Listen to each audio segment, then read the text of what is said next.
Nagol.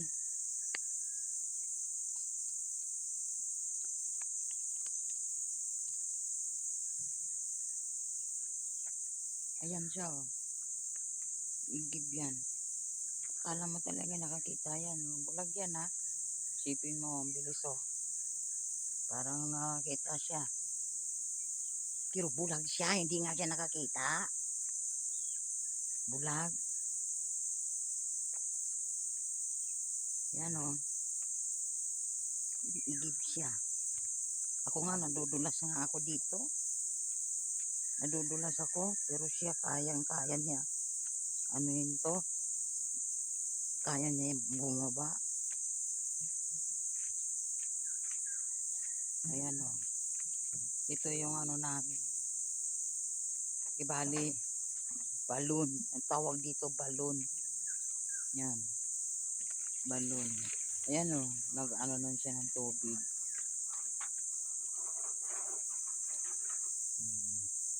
Napakalalim ito sa ilalim. Ilang feet to? Ha? 5 dipa. 5 dipa. 5 dipa.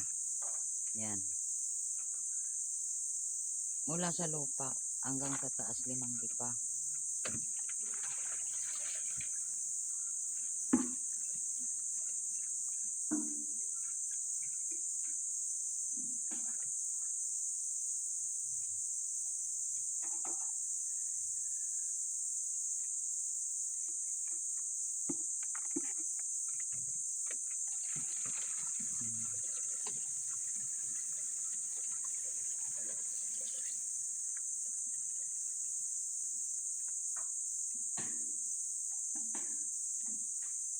Sanay siya dito. Dito siya lumaki sa lugar na ito. Sanay siya magganyan. Kaya, yung mga nakita sa kanya, akala ng tao, hindi siya bulag. Pero di siya makakita.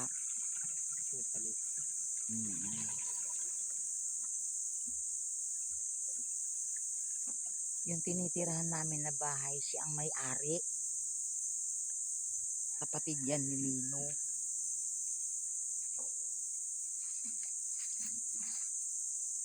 Ayan, oh. Namulot pa ako ng kahoy. Nanguha ako ng kahoy. Ayan, oh. May nakita akong kahoy. Pero kahoy na kawayan. Hallelujah.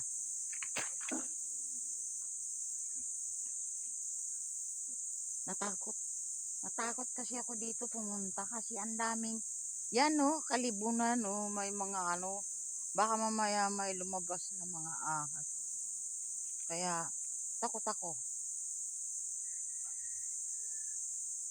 Hindi ko alam kung saan ako aapak. Glory to God. Wala kasi doon sa amin to. Wala sa amin. Ayan, oh, nakadala na ako ng kahoy. Yan. Kahoy. Pero talagang takot ako dito. Pag lumalakad ako sa nilalakaran ko, akala mo, di ako makalakad kasi natatakot ako pag may ahas. Ayoko pang mamatay, no?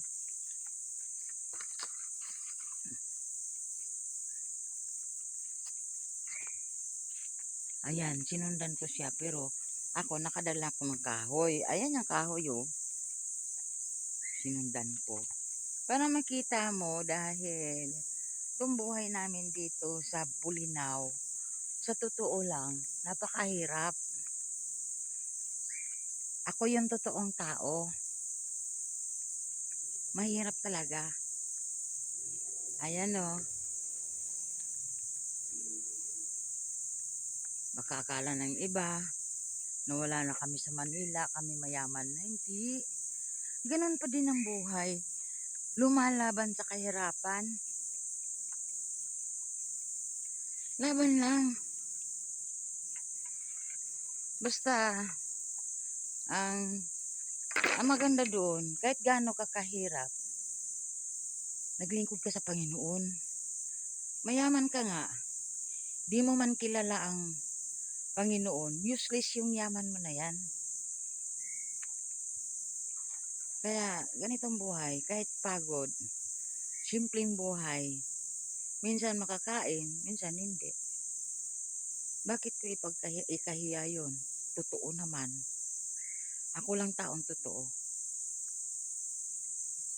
Pero minsan, naiiyak ako. Dahil, kumpleto ang kamay ko, kumpleto akong paa, pero naghirap. Diba? Hindi ko alam kung bakit. Di naman ako tamad, di naman ako polpol na tao. Pero, ang kinakaiyak ko lang, kung bakit. Ayaw ko lang ipakita yung mukha ko. Kasi, pagtatawanan nyo ako, tumutulo yung luha. Ganun pa man,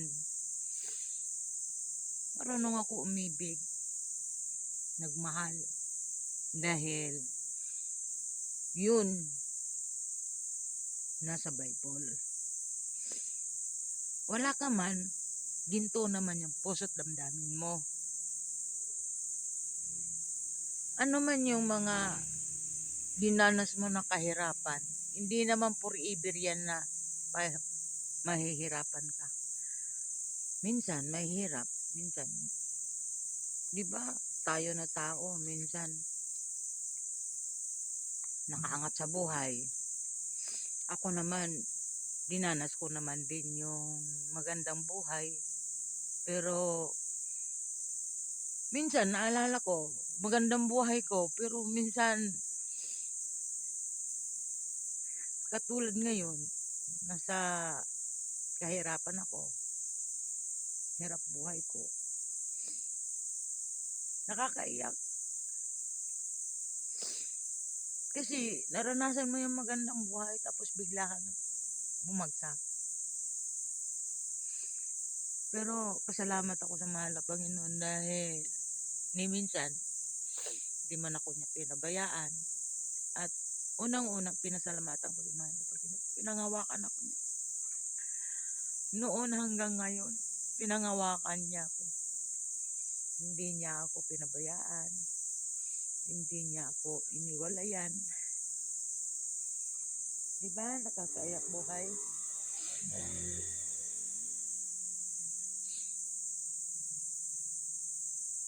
Pero, maraming salamat sa mahal na Panginoon dahil di man niya ako pinabayaan.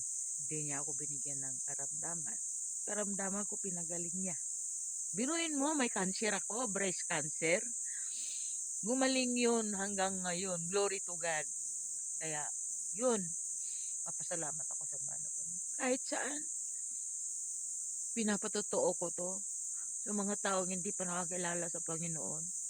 Pinapatotoo ko to.